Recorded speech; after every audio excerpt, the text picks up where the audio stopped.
Let me tell you a story that'll make you check the locks on your own front door twice.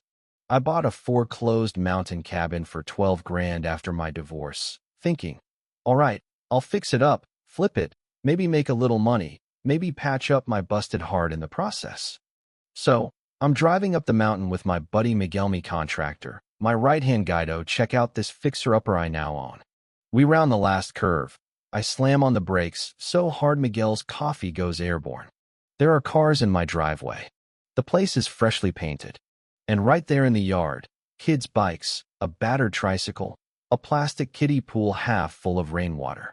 I just sit there, trying to figure out if we've pulled up to the wrong address. I walk up to my own front door, totally confused, heart racing. Before I can even knock, the door swings open, and this blonde woman in yoga pants, coffee mug in hand, looks me up and down like I'm trying to sell her a vacuum. Can I help you? She's got that fake sweet, customer service Karen tone that makes your teeth hurt. I pull out my deed. Ma'am, this is my property. She glances at the paperwork and, honest to God, laughs in my face. Oh, sweetie, we've been living here over a year. Adverse possession laws. Look it up. Behind her, I smell lunch cooking. In my kitchen. Good luck with that eviction. And with that, she smirks and closes the door, locks it. I'm just standing there, holding my deed, wondering if this is real life. What would you do if squatters locked you out of your own house? No, really, what would you do? Because I was about to lose my mind. But let me back up and explain how I landed in this mess. My name's Jake. I'm 45. 6 months earlier, I thought I had it all figured out, contracting business in Denver, 15 years running strong, steady money, a house in the burbs, 2-car garage, a fridge full of cold beer. Then my wife Lisa decided she needed to find herself. Enter Brad, her yoga instructor, man bun, cargo shorts, essential oils, the whole bit. Divorce in Colorado is no fault, so Brad's Sanskrit chanting didn't matter to the courts. Everything split 50-50.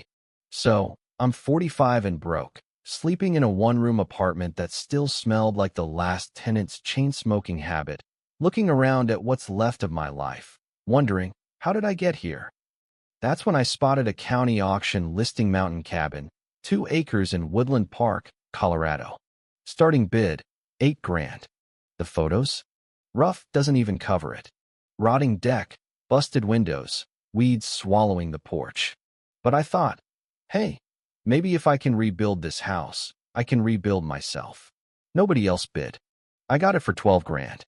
According to the paperwork, it had been owned by Harold Brennan, 73, lived there alone for 3 decades, passed away with no will, no family, just a mountain of medical bills.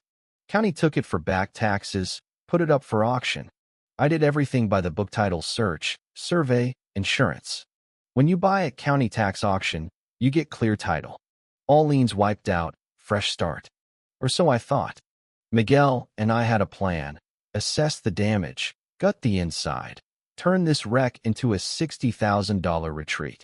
Give myself a second chance. But I had no idea someone else was already living out their own little scheme inside my new house. That someone was Brenda Hutchkins, 52, bleach blonde, always in designer athleisure. She'd made a career out of scamming foreclosed properties from recently divorced guys like me.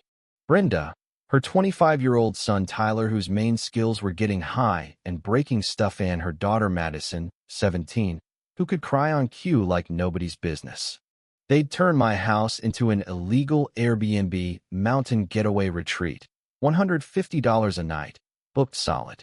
Brenda even claimed a homestead tax exemption to dodge property taxes. She'd made over 6 grand renting my house to strangers while I was signing divorce papers. And the best part? She'd already pulled this exact scam in 3 other counties. But Brenda got cocky. 3 days before I showed up, a local inspector came asking about some unpermitted renovations. Instead of lying low, Brenda called the county, claiming she was the real resident being harassed by corporate interests. She basically declared war on me before I even knew she existed. So, I'm standing there in the driveway, still holding my deed, and Miguel is looking at me like, dude, you've lost it. Boss, what just happened? He asks. I have no idea. I tell him, still staring at my locked front door. But we're about to find out. I knock again, a little harder. This time, a tall, skinny guy appears behind Brenda, mid-20s, scraggly beard, zero ambition. "Ma'am, I need to see some documentation that you have the right to be here." Brenda just smiles. "Oh, honey, I don't need to prove anything to you. We're the residency trespassing." Then, with a flick of her manicured finger, "Tyler, call the sheriff. This man is harassing us." Tyler grins, already dialing. My stomach knots as the sheriff's cruiser pulls up. My heart drops when I see Deputy Rick Morrison, a local with a reputation for protecting his own. He walks right up to Brenda, gives her a friendly hug. "Brenda, what's the problem?" She pulls out her best victim voice. "This man claims he owns our house. He's threatening us, making us feel unsafe." I try to explain, holding out my deed, but Rick barely looks at it. "Sir, even if you did purchase this property, Colorado law is very clear about tenant rights. You can't just show up and harass people. They're squatters." I protest. He shrugs. "That's a civil matter. You'll need to go through the courts." Then Brenda puts on her full Oscar performance, sobbing, shaking, pleading for her kids' safety. Next thing I know, I'm being told to leave my own property or face arrest for harassment. The smell of wood smoke from my own chimney drifts over as I get in my truck and drive away.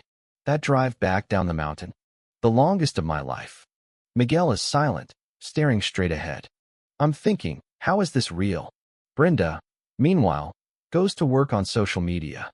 By dinner time, she's posted in every community group about the evil investor throwing a single mother onto the street. 47 comments by bedtime, calling me everything from heartless capitalist to scum of the earth. I'm getting death threats from people who've never met me. Welcome to the internet. But as the shock faded, I remembered something from my contractor days. Adverse possession in Colorado isn't a year, it's 18 years, and you have to pay taxes and maintain the place the whole time. Brenda was full of it. So the next morning, I get busy.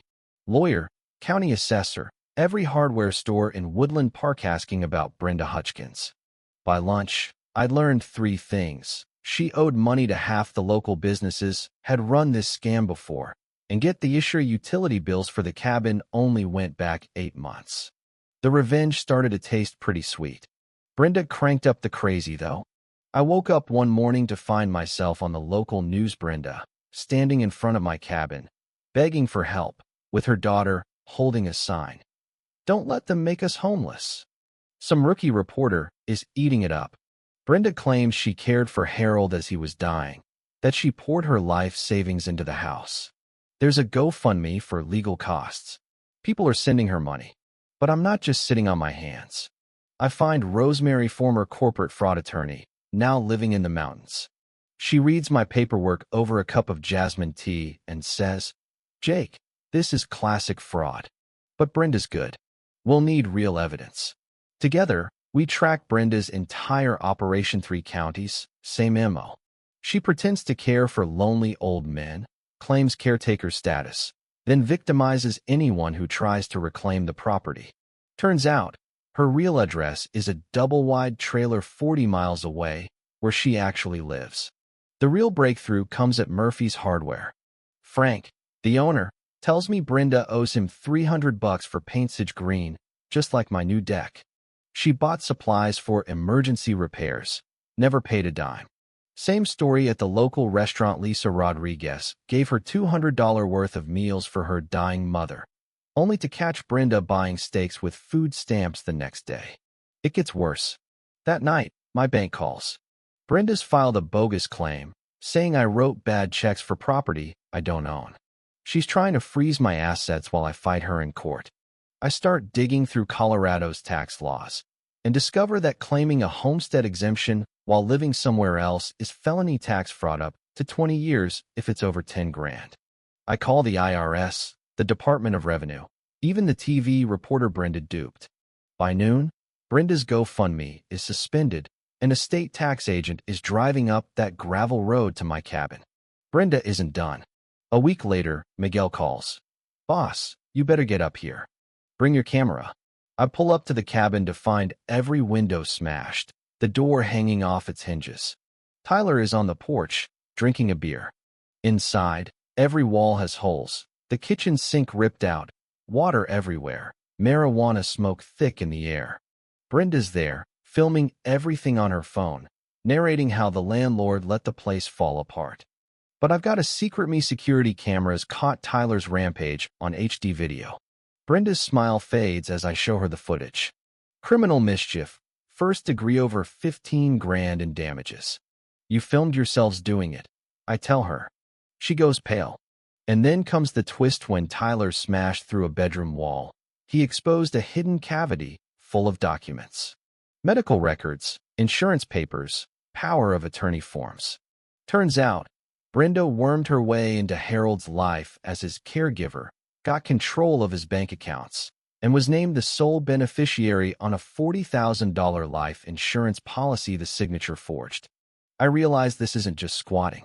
This is elder abuse, maybe even murder. I call Rosemary at midnight, and she says, "Jake, this is bigger than property. Call the FBI. The feds get involved." Special Agent Martinez sits in my studio apartment, coffee in hand, looking at Harold's medical files. If Harold was poisoned or neglected, and Brenda collected that insurance, we're talking life in prison. The investigation blows wide open. Brenda had done this to at least 3 other men. She'd become a full-on financial predator, isolating her victims, draining them dry, moving on. There's more. Harold's nephew, Fletcher, had been tracking Brenda for 2 years. He'd tried to warn the authorities, even hired private investigators. Together with Martinez, we build an airtight case: mail fraud, insurance fraud, elder abuse, and murder. Brenda, meanwhile, is losing her grip, vandalizing my truck, slashing tires, sending threats. She even tries to hire bikers to take care of me. Her own daughter Madison finally comes forward, willing to wear a wire for the FBI. The trap is set at a packed town hall meeting. Brenda, in a wheelchair and neck brace, really laying it on thick, gives her sob story. I stand up, ask her to explain her relationship to Harold. She slips, then Agent Martinez stands, badge out. "Brenda Hutchkins, you're under federal investigation for the murder of Harold Brennan." The place erupts. Fletcher delivers the final blow: "You poisoned my uncle for his money." Brenda snaps, leaps out of her chair, screaming, "He deserved it." I put him out of his misery.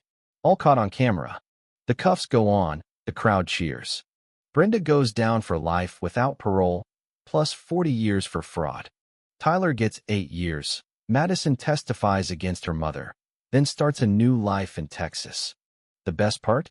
The entire community comes together to help me rebuild. Murphy donates lumber.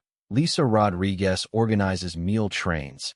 Even Deputy Rick shows up to install windows, red-faced, but determined to make it right. Miguel and I start Mountain Honest Contracting, helping fraud victims rebuild their lives. Rosemary and I?